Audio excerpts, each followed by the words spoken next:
ambapo magavana wote 47 wamekuwa kikongamana kwa siku ya 3 leo na kukamilisha warsha hiyo na shughuli mbalimbali, ambapo kilele chake ni kuibuka kwa gavana wa kaunti ya Kirinyaga Bi Anne Waiguru kuwa mwenyekiti wa baraza la magavana baada ya kumpiku gavana wa kaunti ya Kajiado ambaye ni Joseph Olelenku kupitia chama cha ODM pale.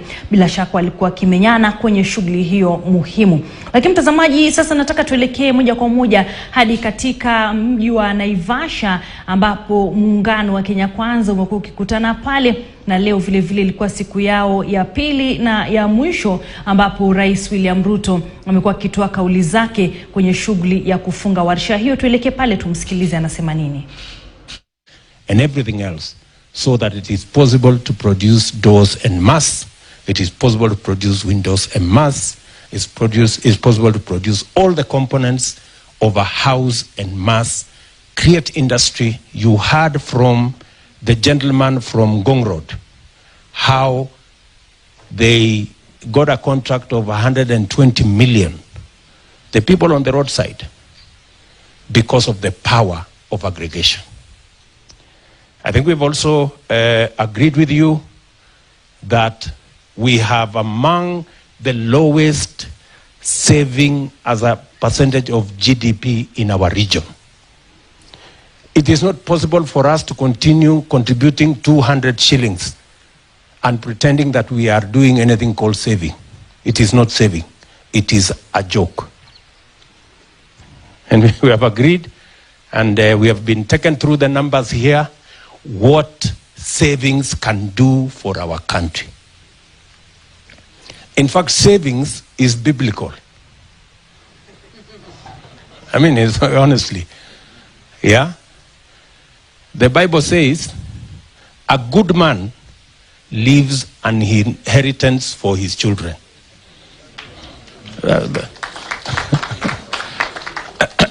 So, for those of you who are believers, you will also be fulfilling what the Bible says. And you could possibly go to heaven. for saving, you know? So we all agree that we have to raise our savings as a percentage of GDP. It is not possible for NHIF to continue receiving 200 shillings from people who earn as much as 1,500,000, 200,000. You have heard that it's even becoming expensive administering the 200,000. We've just been told here, if you continue with the 200 shillings, it's better to stop. So, good people, we have to do the necessary reforms, change the law, amend the regulations so that we can save appropriately. We've all been given the benefits of saving. It not only secures our future, it gets us the resources to implement and grow our country, to implement our plans, to fund our development, so that when we fund our development, we create jobs, create more savers, and make our country wealthy. We cannot grow our wealth on the savings of other people, because they are not going to give us free money. They'll give us money, but they will demand a return on it. So we become their slaves. Si tumekubaliana? So we are going to implement the new NSSF law, hopefully when we get it out of court, either by settlement or by implementing what the court will have directed. But certainly we need to make a movement in that direction. I cannot say everything else that we have said, but I really value the time we have spent since yesterday And I appreciate that many members may have thought we would come to Naivasha and enjoy ourselves. Unfortunately, it has become like CBC.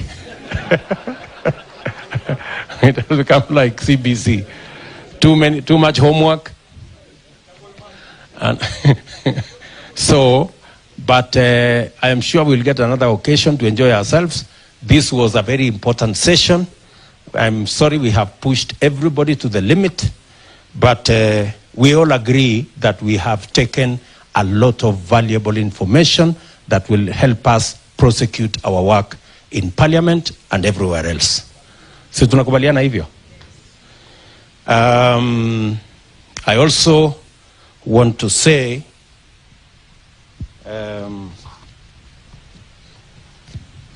that this afternoon we have also chosen our leadership in both houses, the leaders of majority in Senate and the leaders of the majority coalition party in the National Assembly.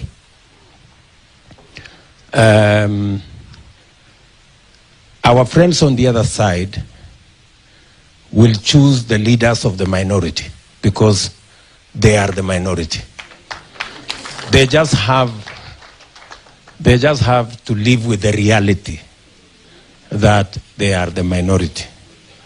Let us not have an unnecessary contest as to which side is the majority. Since they lost the instruments of coercion, because the only way they had a semblance of numbers is when they could use the police and the DCI and the ESCC and the KRA and all these other institutions to intimidate and blackmail and threaten people. Since the people of Kenya stopped them from having those instruments, they have taken their place because freedom has come to Kenya. And people, everybody can make a choice that their own independent choices without blackmail and threats and intimidation. So our leader of majority in National Assembly is going to be the Honorable Kimani Ichung'wah, the Member of Parliament for Kikuyu. Congratulations, Mheshimiwa. Tumpige makofi huyu jamaa. The Deputy Leader of Majority in the National Assembly is Owen Baya, the Member of Parliament for Kilifi South. Kilifi North, sorry. Pigeni makofi. The Chief Whip of the National Assembly is going to be the Member of Parliament for South Mugirango, Silvanus Osoro. Congratulations, Mheshimiwa. The Deputy Whip of the National Assembly is going to be Naomi Wako, the Women Member of Parliament for Marsabit County. The Leadership of Senate, Leader of Majority, Aaron Cheruiyot, Senator for Kericho County. Congratulations, Mheshimiwa. Deputy Majority Leader, Tabitha Karanja, the Senator of Nakuru County.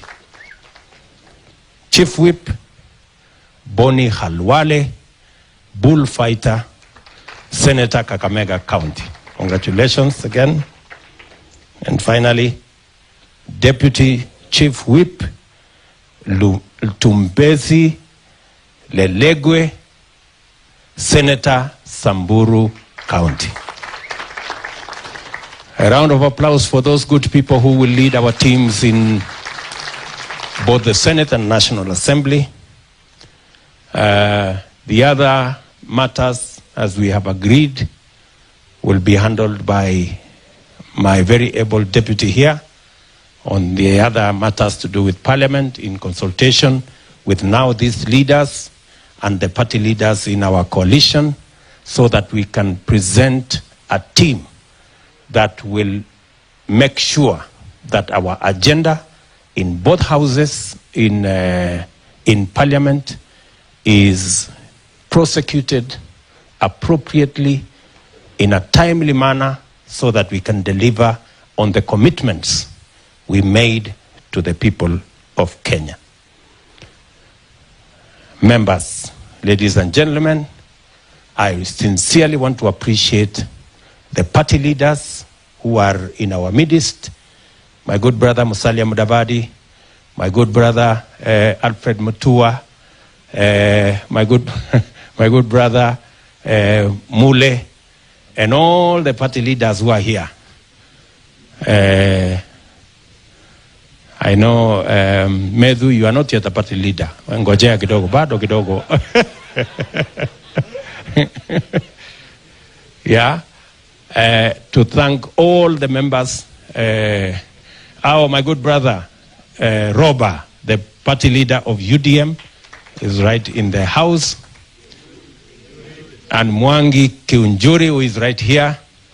His other name, for those of you who don't know, is called Festus. And who else? David Ochieng, the party leader of MDG, is in the house. Na ule mwingine nani?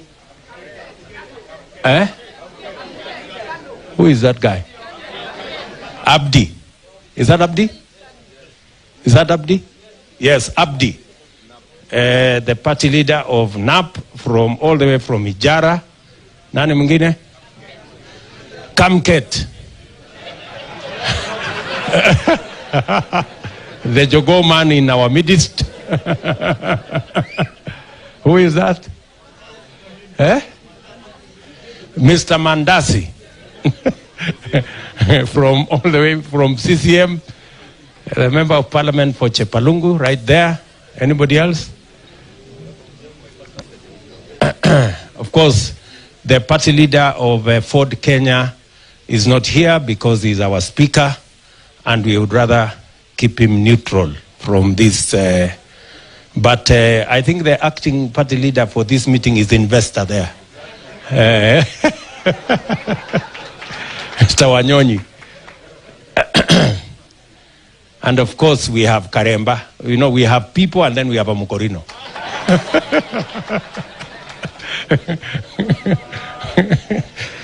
Okay.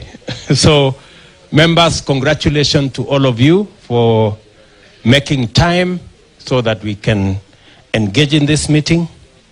I wish you the very best in the rest of the balance of the meeting. I think we can conclude this meeting there now, so that we are all free to enjoy the balance of the evening, and then we can leave tomorrow morning. So, asanteni sana. Is there anything? Masao? Okay, I think that concludes the business of this parliamentary group meeting. Asanteni sana, and may the good Lord bless you. Asanteni.